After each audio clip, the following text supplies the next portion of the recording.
ከጥቂት ወራት በፊት ካሳንቺስ የነበረው መልክ ዛሬ ከምናየው ጋር በእጅጉ የተራራቀ ነው። ለእይታ የማይመች ለኑሮ የማይመች የጥለሸ የቆሸሸ የሸተተ በብዙ መልኩ ለሰው ልጅ ምቹ የማይባል ከባቢ ነበር።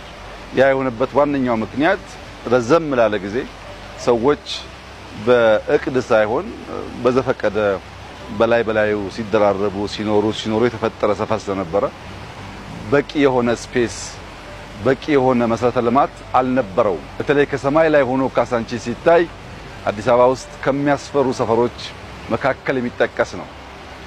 በዚያ ምክንያት የሁለተኛው ዙር የኮሪደር ዴቨሎፕመንት ካሳንቺስን የሚነካ ሆኖ ተጀምሯል።